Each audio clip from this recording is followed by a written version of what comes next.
Nitekana umunezero ntangere vyo gusubira kubana namwe banywanyi bacu mubana natwe makuru n'ibiganiro vya misi yose tubandanya gushikiriza kuri no mbonesha kure yacu rino yanyu Umuhuza TV akaba ari umwanzi ugiye kubageza ko amakuru ariko aravugwa muri kano kanya nga mu gihugu c'u Burundi. Murano makuru turaza kugaruka ku vyatangajwe n'umukuru w'igihugu nyene c'Ibero Varisito Ndayishimiye. Turaza kubabwira ivyo yatangarije mu kukirimba ciwe Kwa NTARE.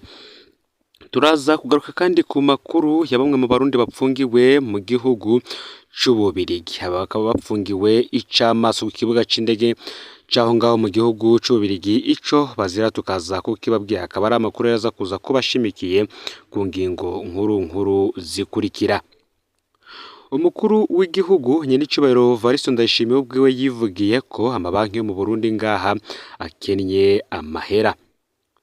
Ni mu gihe kuva mu kwezi kwa gatandatu hahinduwe inoti z'ibihumbi 5 n'iz'ibihumbi 10 mu gihugu hibonekeje ubukene bw'amahera. Hakaba hari intara abanyagihugu batemerewe kubikuza amafaranga arenga imiliyoni 3.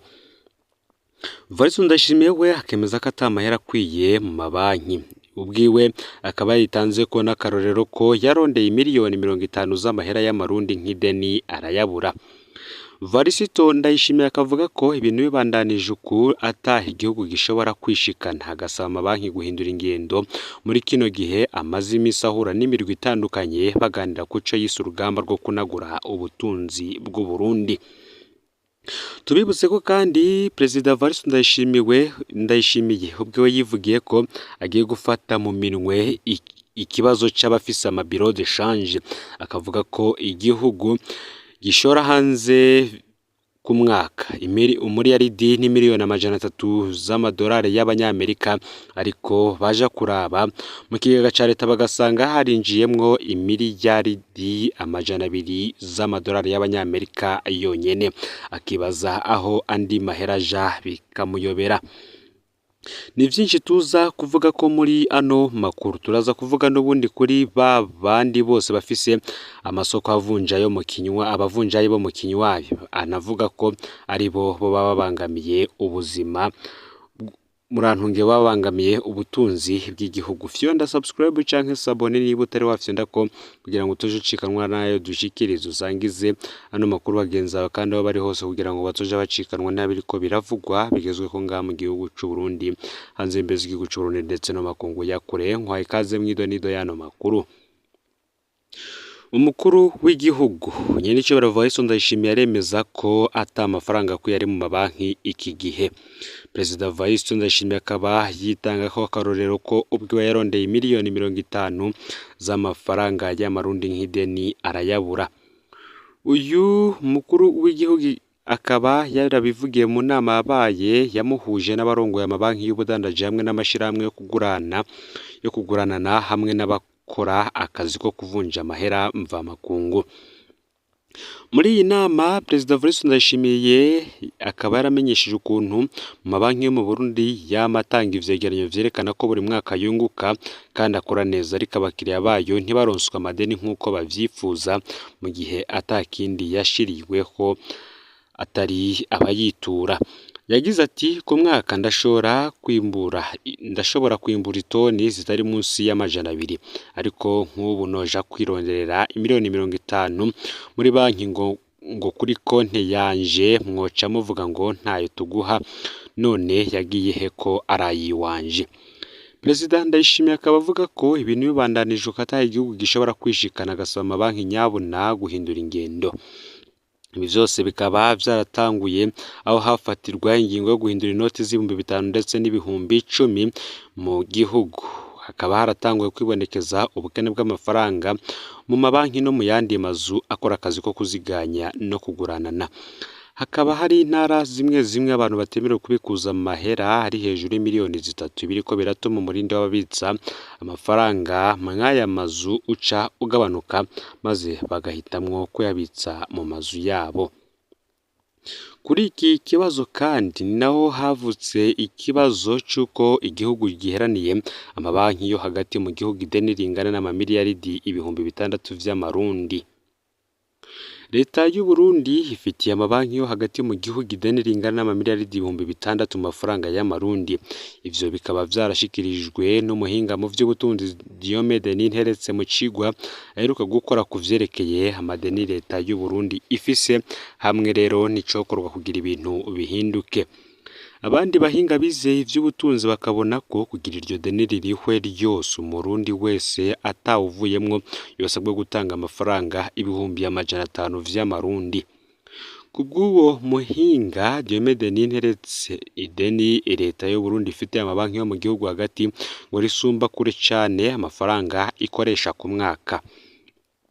Uyu muhinga akabandanya amenyesha ko kubera umurengera w'ayo madeni abanyagihugu muri rusange hamwe n'abarwizatunga baca babura amadeni mu mabanki y'ubudandaji, maze bigatuma imigambi y'iterambere ica ihagarara.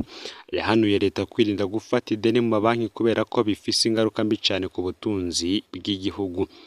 Uwundi muhinga yize ivy'ubutunzi yigisha mu makaminuza akora mu Burundi abona ko iryo deni ari rinini cane ku buryo naho hokoranywa abarundi bose ngo baririhe bitobakundira, kuko ico baciza ari uko leta yiga gukora imigambi y'iterambere ikayivyazamwo umusaruro uza kuyifasha. Aho yagize ati ndavye iryo deni rinini cane gose, mfashe abarundi uko turi miliyoni 12 sanga inzu yose yotanga 500 vy'amarundi kugira leta ishobore kuva mw'iryo deni. Ariko ikibazo nuko abo barundi ubwabo ataho bafise bikora iki gihe, kuko bari mu bukene bwokora amakara. Ico nohanura leta nigende ihiga abahinga mvamakungu babigire uko ubutunzi bw'igihugu bwosubira kwifatafata nko mu myaka iheze y'imbere y'ibihumbi 2015. Leta ikore kandi imigambi y'iterambere yoshobora kuyizanira umusaruro uza kuyifasha. Aha turavuga nko gutunganya igisata c'ubutare, gutunganya neza ibibanza vya ba mukerarugendo n'ibindi. Ntitwibagire kandi ukunagura imigenderanire myiza hagati y'u Burundi hamwe n'abahora bayifasha imbere yuko bahagarika imfashanyo. Tubabwire yuko kandi mu rugendo ruheruka gukorwa mu Burundi no mu rw'ikigega c'isi FM warurongowe na Mame Asitudiouf, muri raporo wasohoye uvuga ko ubutunzi bw'igihugu c'u Burundi bugeze ahatemba naho habaye twigoro two kubunagura.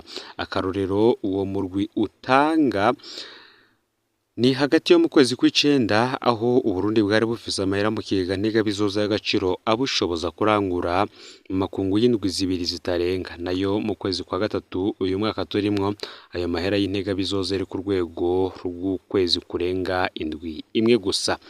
Ibi rero ngo navyo bikaba biri mu bibazo leta ifise: ikibazo c'amahera mvamakungu, ikibazo c'amadeni leta iheraniye amabanki yose akora mu gihugu c'u Burundi, naco kikaza ari ikindi kibazo ukwaco.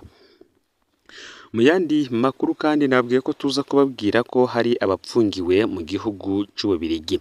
Aba akaba ari abakinyi ba handball bo mu guserukira igihugu batarenze imyaka 19. Aba batorotse bari bitavye inkino z'igikombe c'isi cabera muri Croatia igenekerezo y'icenda z'ukwezi k'umunani uyu mwaka. Mu bakinyi 12 hasigaye abakinyi 2 gusa n'abari babaherekeje, bose ko ari 10 baciye baja gusaba ubuhungiro mu gihugu c'Ububirigi. Ariko kuva ku igenekerezo y'indwi z'ukwezi kwa Munyonyo, 7 muri bo baciye batabwa muri yompi barapfungwa. Bivugwa ko bahagaritswe igihe bari bitavye igisata c'abinjira n'abasohoka mu Bubirigi kugira basobanure icatumye basaba ubuhungiro muri ico gihugu. Ico gisata kandi kiremeza ko bapfungiwe icamaso vy'imfatakibanza mu kibanza kiri ku kibuga c'indege i Buruseli, kizwi nk'igipfungirwamwo ababa mu Bubirigi batabifitiye uruhusha mu kurindira ko basubizwa iwabo canke biregura. Ubunganira mu vy'amategeko umushingwamanza Gustave Niyonzima asaba Ububirigi ko butohirahira ngo bubirukane. Agira ati birababaje kubona barabugaraniye ahantu nk'aho kandi barasavye ubuhungiro. Uti ibi biranyuranye n'amategeko. Ububirigi burazi ibibazo Uburundi bufise, ibibazo vyinshi birimwo gupfungirwa ubusa, ubukene, ibiture niho nyangwa ry'agateka kazina muntu n'ibindi bibazo vyinshi. Ngo birakwiye rero ko Ububirigi butohirahira ngo ubugire ico ubukoze mu kubirukana kuko bwoba bunyuranyije n'amategeko mpuzamakungu agenga impunzi. Mu kiganiro yahaye ikinyamakuru Het New Brand mu ntango z'ukwezi kw'icenda, Nicole Demul, umunyamabanga wa leta y'Ububirigi ajejwe abinjira n'abasohoka hamwe n'abasaba ubuhungiro, yamenyesheje ko vy'ukuri abo basore b'Abarundi basavye ubuhungiro mu Bubirigi, ariko kandi akanemeza ko amategeko atomoye na cane cane amasezerano ya Dublin atomora ko igihugu winjiriyemwo ubwa mbere arico usabiramwo ubuhungiro. Yabandanije amenyesha ko ku bisanzwe Croatia niyo yoraba ibijanye n'ubuhungiro bwabo kuko ariyo yabahaye impapuro zo kwinjira ku mugabane wa Buraya. Ni mu gihe imwe mu miryango iharanira agateka kazina muntu mu Bubirigi, Getting the Voice Out na Reclaspe, basaba Ububirigi ko butobarungika mu gihugu ca Croatia kuko ico gihugu kimaze gushirwa mu majwi n'amashirahamwe mpuzamakungu mu bihugu bitubahiriza agateka k'abasaba ubuhungiro. Ayo rero akaba ariyo makuru yaragezwe ko muri kano kanya. Ufyonde subscribe canke sabone niba utari wafyonda ko kugira ngo utoje ucikanwa nayo dushikiriza. Sangiza kandi n'amakuru bagenzi aho baba ari hose kugira ngo batoje bacikanwa nayo dushikiriza, yoba yavugwa mu gisata ca politike, agateka kazina muntu ndetse n'ibindi vyinshi bitandukanye. Ni Umuzo TV, Imana ibahezagire.